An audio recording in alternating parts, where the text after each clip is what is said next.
આજે ધોરણ 12 સાયન્સનો 83.91% અને સામાન્ય પ્રવાહનું રેકોર્ડ બ્રેક 93.7% પરિણામ જાહેર થયું છે. વિજ્ઞાન પ્રવાહનું ગત વર્ષની તુલનાએ 1% વધુ, જ્યારે સામાન્ય પ્રવાહનું ગત વર્ષ કરતાં 1.14% વધુ પરિણામ જાહેર થયું છે. આ વર્ષે સામાન્ય પ્રવાહના કુલ 4,23,909 અને વિજ્ઞાન પ્રવાહમાં 1,11,384 વિદ્યાર્થીઓ નોંધાયા હતા.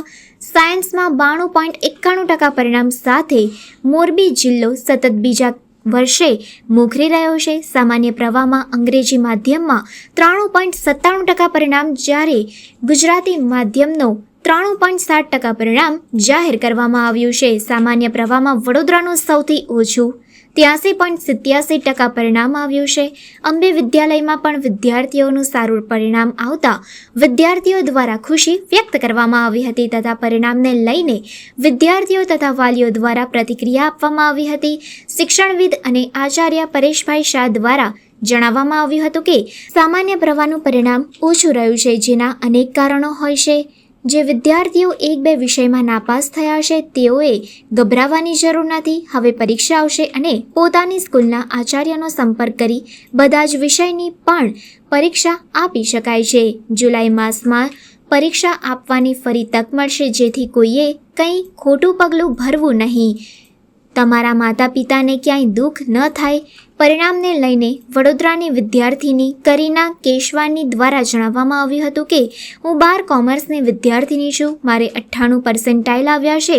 આશા ન હતી કે આટલું સારું પરિણામ જાહેર કરવામાં આવશે. CA કરવા માંગુ છું. વડોદરામાં પરિણામને લઈને વિદ્યાર્થીઓમાં ખુશીનો માહોલ જોવા મળ્યો હતો. વડોદરામાં સામાન્ય પ્રવાહનું પરિણામ 87.77% અને સામાન્ય પ્રવાહનું પરિણામ 82.20% જાહેર કરવામાં આવ્યું છે. વિદ્યાર્થીઓ દ્વારા પોતાના પરિણામને લઈને પ્રતિક્રિયા આપી હતી અથવા ખુશી પણ વ્યક્ત કરી હતી. મારા જો 93 જેટલા પર્સન્ટાઇલ છે મારા. હવે મહેનત તો મેં ઘણી કરી હતી, પણ જેવું કૃષ્ણ ભગવાન કહે છે કે મહેનત કરવી પણ ફળની અપેક્ષા નથી રાખવી. એટલે મેં સતત મહેનત કરતો ગયો અને છેલ્લે આ પરિણામે મને એક બહુ જ આમ સેટિસ્ફેક્ટરી ફળ મળ્યું છે. અને બીજા વિદ્યાર્થી મિત્રોને મેં કહેવા માંગીશ કે ભલે તમે નાપાસ થયા હો પણ આગળ હજુ મહેનત કરજો. ભગવાને તમારા માટે હજુ સારી વસ્તુઓ રાખી હશે તમારી જિંદગીમાં, એટલે કોઈ દિવસ નિરાશ થવું નથી. મને મારી દીકરી પર પ્રાઉડ છે. મને મારી દીકરી ઉપર બહુ જ ખુશી થાય છે. મારી દીકરીના 97.06% છે. કેવું લાગે છે? કેવી તૈયારી હતી અને ખાસ કરીને કેવો ડર? એની સરસ તૈયારી હતી. ડર નામની તો કોઈ વસ્તુ જ નથી, કારણ કે રેગ્યુલર મહેનત કરવાવાળી દીકરી છે. અને અહીંયા આ સ્કૂલમાં પ્લે સેન્ટરથી એનું 12th બધી દીકરાઓને એવું કહેવા માગું છું કે નર્વસ થવાની કોઈ જરૂર નથી. આ તમારી કોઈ અંતિમ એક્ઝામ નથી. તમે મહેનત કરો ને આગળ વધો. હું એ લોકોના પેરેન્ટ્સને કહેવા માગીશ કે તમે લોકો એ લોકો ઉપર ડિપ્રેશન નહીં લો. એ લોકો જે કરે છે એમની જાતે કરવાનું, અને જે રિઝલ્ટ આવે એમાં ખુશ રહો. હું મારી દીકરીને જ આપવા માગું છું શ્રેય. એની મહેનત છે તે બધો શ્રેય એનો જ છે. મારું નામ કોમલ જિજ્ઞેશ કુમાર શાહ છે અને મારી દીકરીનું નામ શ્રેયા જિજ્ઞેશ કુમાર શાહ છે. આ વર્ષનું પરિણામ ઘણું સરસ છે. હમણાં જ રિઝલ્ટ બસ 2 મિનિટ પહેલાં ડિક્લેર થયું છે. 98% એક વિદ્યાર્થીનું છે. આ અમારો સ્ટુડન્ટ છે 93% છે. અને જેટલા વિદ્યાર્થી ઊભા છે બહુ સારા પરિણામ સાથે સફળતા મેળવી છે. વિદ્યાર્થીઓ પર મુખ પર એક હાસ્ય છે અને એક આનંદ પણ છે એ લોકોને.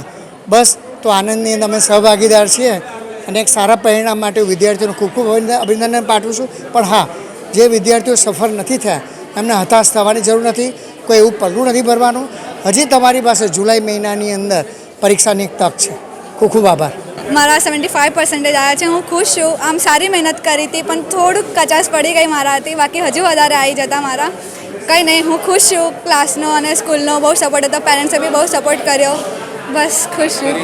હું મારી શાળાને મારા બધા ટીચર્સને શ્રેય આપવા માગું છું. એ લોકોને બહુ સપોર્ટ હતો. અમને લોકોને જે બી ક્વેરીઝ હતી બધી એ લોકોએ સોલ્વ કરાવી છે. જે લોકોને 12માને લઈને બીક લાગે છે, થોડી તો બીક રહે છે, પણ એટલું બધું બીવાની કોઈ જરૂર નથી. આમ ટેન્શન નહીં લેવાનું, બધું સારું થઈ જાય. મારું નામ સંચિતા ઠક્કર છે અને મને 92% આવ્યા છે. જે બી છે બધું પેરેન્ટ્સ માટે જ છે. જે બી છે અને બધાનો બહુનો હાથ છે. મારા ટ્યુશન ટીચર છે કૃપા મેમ અને જય ભૈયા, અને મારા સ્કૂલના ટીચર્સ બી છે બધા. હિતેન્દ્ર સર છે, રાખી મેમ છે. એ લોકોનો બી બહુ હાથ છે. અને મહેનત તો જેવી હતી એ પ્રમાણે જ સારું રિઝલ્ટ આવ્યું છે અમારે. ટકાવારી ભલે ઓછી આવી હોય પણ હવે આગળનું વિચારવાનું છે. કરિયર જે આગળ કરવાનું છે, કોલેજ છે કે તમને શું પરસ્યુ કરવું છે, હવે એનું વિચારવાનું. જે થયું એ થઈ ગયું, પણ વધારે ડિપ્રેસ કે એવું કંઈ થવાની જરૂરત છે નહીં. જે હવે આગળ છે એનું વિચારવાનું.